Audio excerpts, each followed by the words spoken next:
Hey guys, it's Graham. What's cracking? New Wednesday, new comics. It was the best of times, it was the worst of times. The best is Rook issue 5, Rook Exodus, which I have not read, but I am very, very excited to read. It is probably like the best comic that I'm reading right now. And then at the other end of the spectrum, at the bottom of the barrel, is SCARLETT issue 4.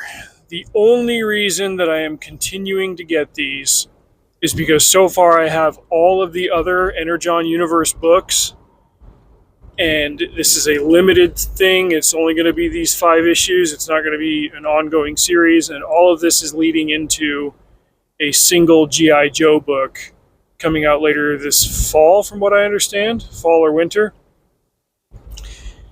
So I was on my break. I went over to the local comic shop. I picked up this week's books, and before my break ended, I was able to read SCARLETT. I said, let's just get this out of the way. I'll go home. I'll get comfortable. I'll enjoy myself while I read Rook. This one I just know is going to be a chore. Your boy Zach had this theory with SCARLETT issue 3 that she had gotten a talking to from the editors saying, like, hey, tone down the ambiguously crushing romance. SCARLETT definitely wants to hook up with Jinx type stuff. Like the subtext is actually super text. Like everybody knows exactly what you're saying with the Jinx and SCARLETT relationship, and nobody likes it. It just sucks. I'm not sure how much I buy into that theory. It's not like Zach had a working knowledge of this being a fact or not. He just got the impression because there was a tonal shift in book 3. No, in book 4, we are right back on that crap. In fact, it's worse than ever because SCARLETT has finally met up with Jinx in this secret ninja compound that she's been infiltrating. And you get this absolutely, like, just cringeworthy Babysitter's Club moment of, oh my goodness, I haven't seen you in forever, and I just couldn't stay away, and huggy, and like you know that she was screaming at Marco Ferrari to draw them kissing, and the editors are like, no, please don't. We built up so much goodwill with this series over the last year, like, please do not crash this ship.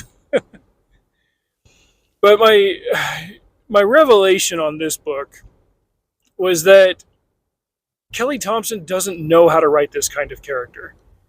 And I am making an assumption here. Here's my leap. It's that she doesn't actually know anybody close to this kind of character. What do I mean by that?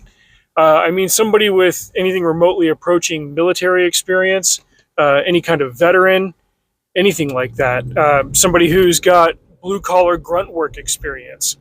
I have worked with female construction workers, female truck drivers, female equipment operators. I have known female veterans. They are not just men with breasts, right? Like, that's not how you would write them. Women who have lived that kind of life are different from the kind of woman that Kelly Thompson is writing. What is SCARLETT? SCARLETT is a soldier. SCARLETT is a special operator. SCARLETT is a fighter, a combatant. SCARLETT is not a woman in her mid-30s in Los Angeles who has a female roommate that she's got a crush on, and they sit together and they have taco nights and watch Netflix and commiserate about bad relationships with guys. This is not any of the female Joes. That's not how these characters work, yet that's exactly how Kelly Thompson is writing it. And my assumption here is that she just doesn't know anybody like that. She's never done any research into anybody like that. Like, the person who wrote this book is A, not a happy person, and B, just not somebody who's even remotely glimpsed that kind of life. There's this effect that I've noticed with books that I have put down over the last several years, and it's the whole, like, me versus the author type thing, where, like, I largely have spent my life reading books where I've been either impressed by the author or I have learned something from them. I know that they have done something I cannot do.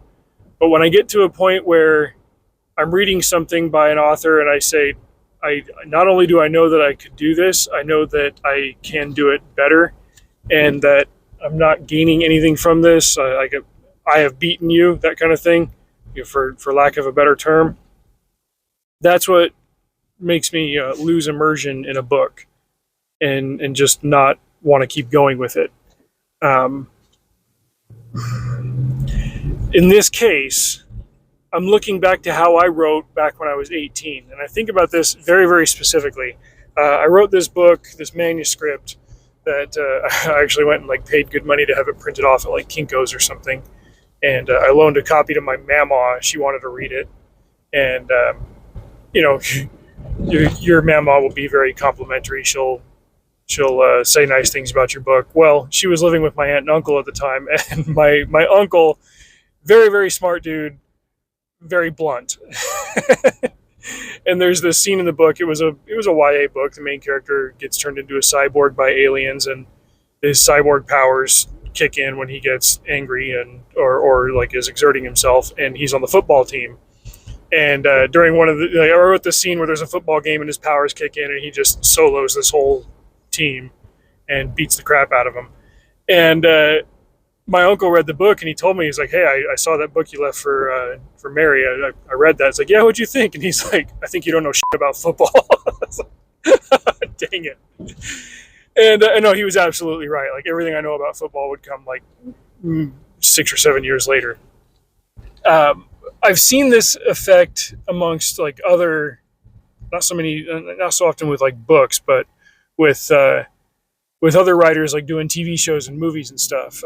There are a couple of teen romances that I've read where a bad boy shows up on a motorcycle and it has a gas pedal. I was like, oh no. Finding Forrester, one of my absolute favorite movies, a top 5 favorite for me. It came out in 2001. It's got Sean Connery in it. It's about this kid from the Bronx who gets a scholarship to go to this really elite prep school, and there's a very elite literature program, and it's all about students learning to write just the most profound, soul-shaking, moving literature. Obviously, that stuff is very, very hard to write, and you never really hear any of these completed pieces of literature. There's one scene where Sean Connery shows up in a big dramatic turn to read a piece that his protege Jamal wrote, and it's yeah, here's this most powerful piece of fiction, check this out. And he reads it, and him speaking kind of fades into the background, and this musical interlude plays over it, and the camera is pointing at faces in the crowd, and you can see everybody's having this profound emotional reaction to this piece of writing. And then it concludes, and the music stops, and the speech comes back, and it's oh, they did that to hide that because the people who wrote this movie can't actually write something like that. It is extremely hard to do.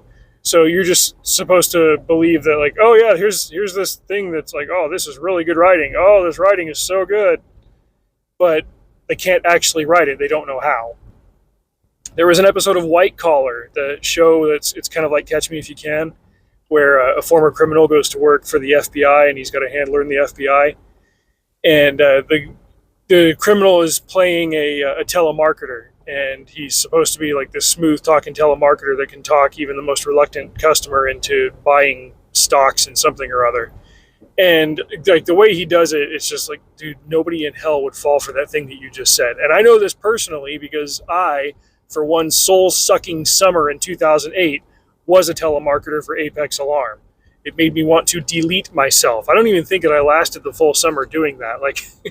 I quit that job in the middle of a day in July, and had no job, had no income, had no idea how I was going to make my next car payment or my rent payment. But being unemployed was better for my soul than continuing to work there.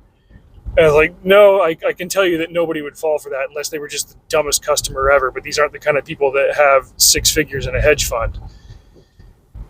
The point is, if you're going to write something that you really don't know anything about, you've got to ask somebody or do some research or something. And my conclusion from reading 4 of these Scarlett books by Kelly Thompson is that she doesn't know anything about anybody who's lived this kind of life. Spend 5 minutes talking to somebody who's been through boot camp. The whole teeny bopper Valley Girl bubbliness, let's watch Netflix and eat tacos, like that's been beaten out of them. To say nothing of an experienced, like veteran spy operator character like Scarlett is. It's one of the most infuriating things about this this particular piece of the Energon universe, other than the fact that in 4 out of 5 books, and the 5th has yet to be released, there is no connection to Energon. Like I said, the other Energon books are Transformers, Void Rivals, Duke, Destro, and Cobra Commander. The Transformers run on Energon. The Void Rivals characters are powered or made by Energon, and they run into Transformers out in space. Duke is hunting a Decepticon that killed his buddy. Cobra Commander has Megatron in custody and has access to and control over Energon as a power source. Destro is trying to get his hands on that Energon to power his battle android troopers. All of this is connected. In 4 out of 5 Scarlet issues, there is nothing to even remotely hint at a connection to Energon. This is Kelly Thompson taking an established character and inserting herself under the skin thereof to write about 2 girls that definitely don't, maybe haha, wink, wink, nudge, nudge, have crushes on each other, but are also like super lethal at all forms of combat and are experienced spies and warriors and all that. Like, none of it adds up. I'm not even saying that she's got to go talk to actual ninjas in a clan or at a warrior house in Japan or something. Just talk to somebody who's lived anything remotely close to this life.